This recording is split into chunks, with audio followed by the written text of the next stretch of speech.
Hello everybody, my name is Rachel and welcome to my channel Kalanati. It is time for another Booktube SFF Babbles. If you don't know what the Babbles are or what the Booktube SFF awards are, I will link the Goodreads discussion group down below as well as the topic thread for the Babbles. This week's topic is to recommend some underrated fantasy that you think should gain more exposure on Booktube. So I've tried to make a list of books that I not only really enjoy, but are a type of fantasy that isn't extremely common on Booktube, and most of these titles I really haven't heard other people mention, or at least not in a while. The very first one, of course, for me right now is Deep Secret by Diana Wynne Jones. I just did a review of this book where I talked about what it's about and why I love it so much, so you go watch that video if you want to know more.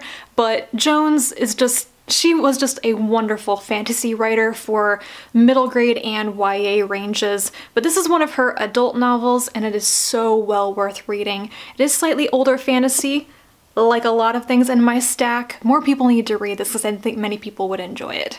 Young Woman in a Garden, stories by Delia Sherman. This is another one that I love so much I did a separate review on, so I will link it. It is a collection of stories. In fact, I have multiple collections of stories or kind of episodic fantasy novels on this list today.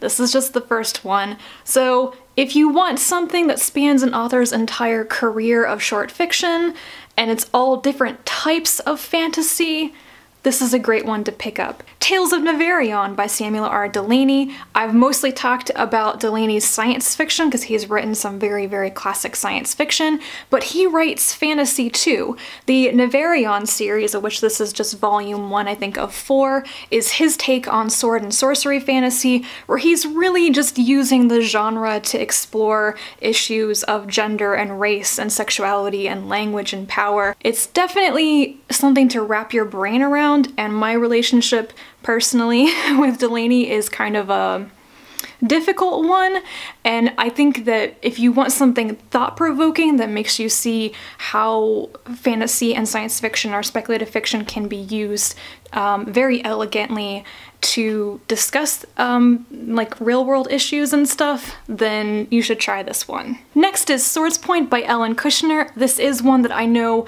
people on Booktube have read. It's gone around a little bit, but I think it needs an extra little push because it is like the original Fantasy of Manners or manor punk fantasy novel, and well worth trying out. It is a tad bit controversial because not everybody likes it. It has some pretty unlikable characters in it doing kind of unlikable things. It's not a super happy story either, but it can be just fun.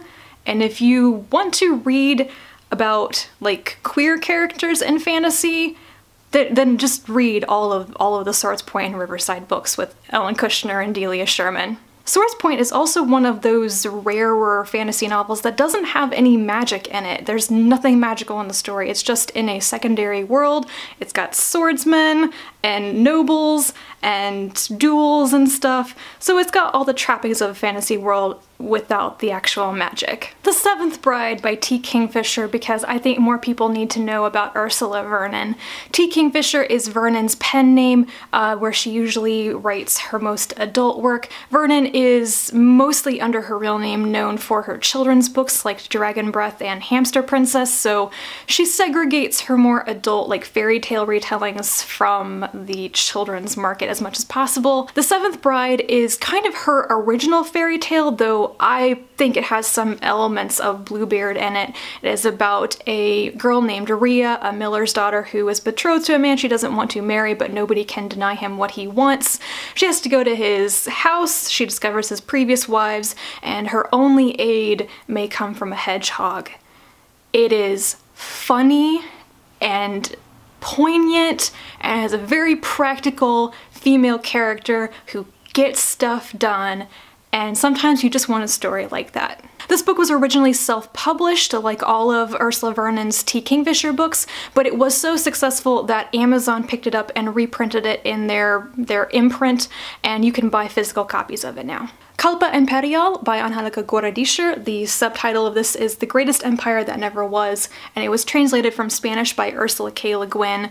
This is another one that is basically a collection of stories. It's just a series of these intertwining stories all set in the same empire that never was. They're about emperors, empresses, storytellers, thieves, and the natural history of ferrets. It's so different from other fantasy I have read. You can just tell that this comes from a different culture, from a different storytelling tradition. Just simple things like the names of characters and places are definitely not inspired by Anglo-Saxon words or whatever. It was great. It's wonderfully written, beautifully translated, and the stories are definitely something to be savored. I don't think you should sit down and read this all in one go, but if you like just slowly going through a collection and reading stories and contemplating them, then this is a fantasy collection to enjoy. I have to include A Stranger in Olondria by Sophia Matar because it is one of my favorite fantasy novels of all time, and it is still relatively unknown on Booktube. The sequel to this, The Winged Histories, just recently came out, so I think this book is coming up a little bit more, but I really want to encourage people to try reading this if, once again, you want something slightly different from the normal, extremely popular fantasy. This one is about a man named Jevek. He is from a foreign land, but he is given an Olondrian education, and when his father, a pepper merchant, dies, he has to take over his family's business, and he travels to Olondria for the first time. A young woman from his island nation dies, and he is haunted by her ghost. He's traveling across Olondria, trying to free her spirit to find her body and like give her the burial and the release that she needs, and all of this is against the backdrop of a revolution or rebellion in Olondria that he also has to survive. Beautiful, beautiful writing and a very powerful story about language, and I think how literacy can expand your horizons, your mind, and your life. I want to recommend two things by Patricia McKillop actually, because we always want more choices.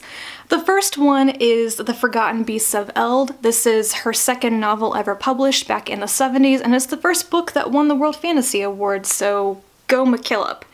I did read this one recently and I really enjoyed it. It took me so much by surprise because it was nothing like what I actually thought it was going to be. Of course, it has the fantastic bestiary of magical animals in it, like the lion, the swan, the boar, the falcon, and the dragon, but it is really about a woman who adopts a boy and then later in life struggles with temptations of power and protecting her son from power as well because his father's actually the king. Don't worry, that's not a spoiler. You're told that right away.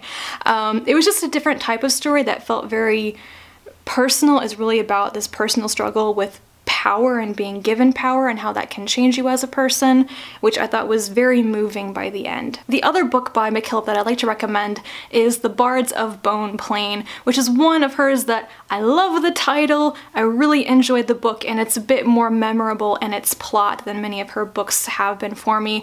If you've read McKillop, you may know I think that the beauty and the joy of reading her books is really because she has a certain style, both linguistically but also with her stories that she tells. They kind of blend together if you read too many of them at one time, but taken individually, it's just a very rich experience. But this Bards of Bone Plain is one that I have quite good memories of reading because I liked the plot.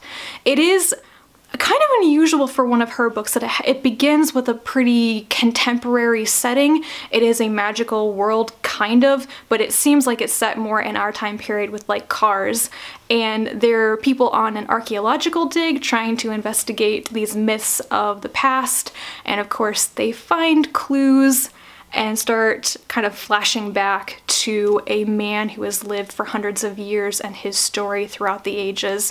I hope I'm remembering that correctly. I remember this being a very quick read and having many of the hallmarks of McKillop's stories, including bards and music and the power of those things, as well as secret languages. And last but not least, I have to recommend at least one young adult fantasy. I think that's necessary, so I'm gonna recommend So You Want to Be a Wizard by Diane Duane. In the grand scheme of things, this is like the one book on this list that is probably more popular than anything else because it's been around since the 80s and it is Duane's most famous work, but I was surprised to find out that a lot of people on Booktube hadn't heard of the Young Wizard series by Duane, so I gotta recommend it again.